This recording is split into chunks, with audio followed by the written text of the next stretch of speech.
A noble family named Zanetti lived on a small estate outside the walls of the city. Over the years they had grown so poor that they rented out rooms and sold cabbages from their garden. The house became known as the Cabbage Palace, and the parents and their children were known as the Cabbage Eaters. Though there was little food on their table, there was great love in their hearts. They put on brave faces and believed that better times lay ahead. Surrounding their house were many wondrous ruins. The children played games on the patterns in the mosaic pavements and ran round the columns of a once beautiful temple. Nearby lived a priest named Gennaro. He detested all things not of his religion, and so found little happiness in this world. Passing by the Zanetti's house, he sneered and pondered on how this once noble family could be reduced to selling vegetables on the roadside, and he thought to himself, "Perhaps they do not pray, perhaps they do not keep the Sabbath holy." But when he remembered the pagan ruins nearby, he shuddered and reasoned that it was God's punishment for living foolishly close to those unholy stones, which should be pulled down and were surely bewitched. With these thoughts in his head, he hurried off to the prisons, for it was Father Gennaro's special duty to hear the confessions of criminals before they were to be beheaded. In this service he took a certain pleasure. In the name of God he listened to the condemned cry out their tales of misery. Then, with a gesture of his hand, he motioned them on to their last moments on earth.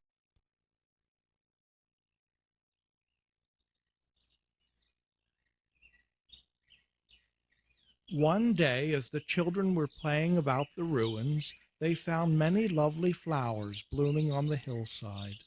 They gathered them and danced into the temple. There they found a shape, covered in vines and thistles and long forgotten. "Look, a beautiful lady, but she is so sad," they cried. "She shall have our flowers." So they uncovered her and laid the flowers at her feet and made a wreath to crown her head. They ran home to tell their father and mother, and it was decided to keep it all a secret.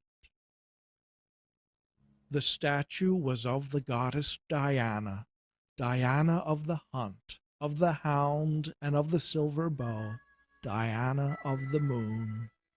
And this was her temple, where she was honored as she had been in ancient times. She took pity on the Zanetti family and resolved to help them.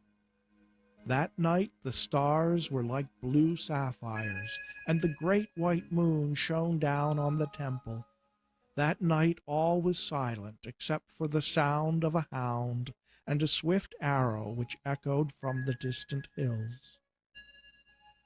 To their amazement, in the morning, the Zanetti family found a freshly killed deer at the feet of the marble goddess. This gave them good dinners for many days. The family was grateful and brought more flowers into the temple. Whenever they were hungry, there appeared other game as well, and always in the temple before the statue of Diana. One day Gennaro was coming from the prisons when something colorful caught his eye. He saw the statue covered with flowers and heard the children singing as they danced.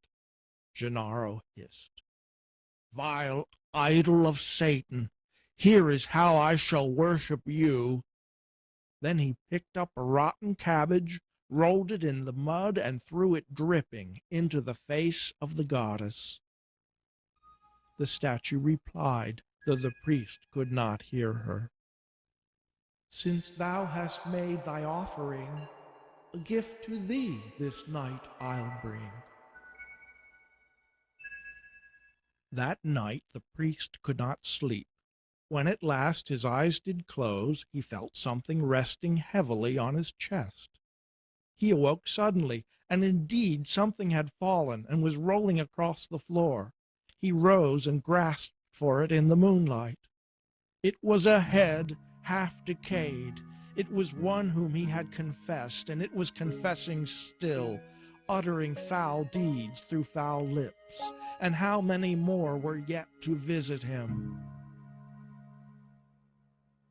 So the goddess had her revenge, and on nights when all good souls were resting in their beds, Gennaro could be seen staggering in the darkness, plugging his ears and daring not to close his eyes. The Zanetti family prospered, and many blessings came their way. The children grew strong and soon had families of their own. They always honored the goddess and planted many beautiful flowers in her temple.